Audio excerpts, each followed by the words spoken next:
ان کی خواہشات کو پورا کرتے ہیں، ان کی باتیں جہاں کوئی پھنس جاتی ہیں، کہیں ان کو مال چاہیے وہ مال دیتے ہیں. پھر جب ایسا کوئی مسئلہ ہوتا ہے، اب یہاں پر جو ایک بندہ کام کر رہا ہے سپریم کورٹ میں، جو چیف جسٹس کا کان بھی بنا ہوا ہے، اس کی زبان بھی بنا ہوا ہے، وہ ڈاکٹر مشتاق ہے. ایک بندہ وہ اپنا کام کر رہا ہے، سہولت کاری کر رہا ہے.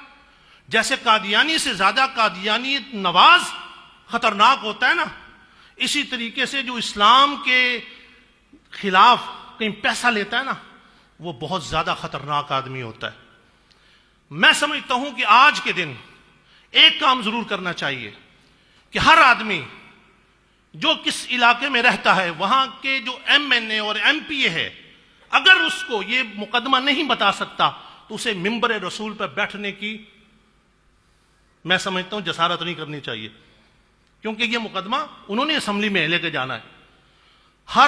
میرا خیال ہے تنظیم المدارس یا کوئی ادارہ باقاعدہ لوگوں کو ٹاسک دے کہ فلاں MNA کو شعیب مدنی صاحب نے پکڑنا ہے، فلاں کو ضیاء اللہ سیالوی نے پکڑنا ہے، فلاں کو جناب حضرت صاحب مفتی عبداللہ صاحب نے پکڑنا ہے.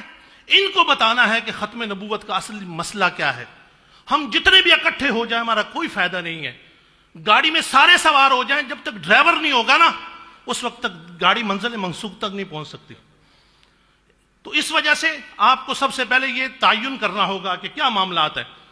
معذرت کے ساتھ، ادب کے ساتھ بات کر رہا ہوں. جب غازی علم الدین کا مقدمہ تھا نا، تو علامہ اقبال نے جب قائد اعظم سے بات کی کہ ان کا مقدمہ لڑنا ہے، تو قائد اعظم کو باقاعدہ طور پر علامہ اقبال نے فیس پے کی تھی، جبکہ اس سے پہلے قائد اعظم باقاعدہ طور پر چندہ دے چکے تھے. علامہ اقبال نے کہا مجھے فری کا وکیل نہیں چاہیے جو کل یہ کہے کہ میرے پاس وقت نہیں تھا. ہمارے پاس 2 بڑے کیس تھے، آسیہ ملونہ اور ممتاز قادری رحمت. آپ مجھے کسی تنظیم کا نام بتا دیں جس نے 1 لاکھ روپے بھی لگایا ہو وکیل کے اوپر اور کہا ہو کہ میں نے یہ وکیل لے رہا ہوں. اس مقدمے میں ابھی تک پورے پاکستان میں مجھے بتایا پاکستان کا کون سا بڑا وکیل کیا گیا ہے، کس تنظیم نے کیا ہے، مقدمہ کس نے لڑنا ہے، چیف جسٹس کے سامنے کس نے پیش ہونا ہے. ہمارے پاس سارے وکیل فری کے ہیں جنہوں نے مقدمہ لڑنا ہے. تو اس وجہ سے ہمیں وکیل پاکستان کے ٹاپ آف دا لسٹ جو وکیل ہیں، جن کے سامنے چیف جسٹس کو بولتے ہوئے بھی سوچنا پڑے، نہ کہ ایسے شریف وکیل جو ہمارے ہیں مخلص ہیں اور ان کو بولے ایک سائڈ پہ ہو جاؤ اور وہ خاموش ہو جائے. ہمیں ایسے وکیل چاہیے کہ جو سامنے سے بولے ہو نہیں ایسا نہیں چلے گا، تو 6 مہینے کے لیے مجھے اندر کرتا ہے، میں ہونے کو تیار ہوں، کیونکہ یہ ناموس رسالت کا معاملہ ہے. تو سب سے پہلے اس معاملے میں ہماری تقریریں بجا، مگر سب سے اہم ہمیں بڑا وکیل چاہیے جو باقاعدہ طور پر معاملے کو سمجھے. دوسرا، جیسے حضرت نے فرما دیا کہ پہلے یہ بات ہوئی تھی کہ ایک متفقہ طور پر ایک فتویٰ ہوگا جس میں مفتی منیب الرحمان، مفتی تقی صاحب اور سب مسالک کے لوگ اکٹھے ہو کے کریں گے. مگر اس میں ایک بات یہ ہے کہ یہ ایک اکٹھا مقدمہ یہ چلا جاتا ہے تو اس پر اگر 1-2 ادھر سے آ جاتے ہیں، کیونکہ چیف جسٹس نے ساتھ یہ بھی لکھا کہ یہ 10 لوگ تو ہیں، اگر آبادی کے تناسب سے دیکھا جائے تو ہمارے 2 ادارے نہیں بنتے تھے، ہمارے کئی زیادہ بنتے تھے. اس نے جو کچھ کیا اس نے ایک پنڈورا باکس کھولنے کے لیے کیا. جیسے حضرت فرما رہے تھے کہ جسٹس منیر نے کیا چال چلی تھی 1953 کی انکوائری میں.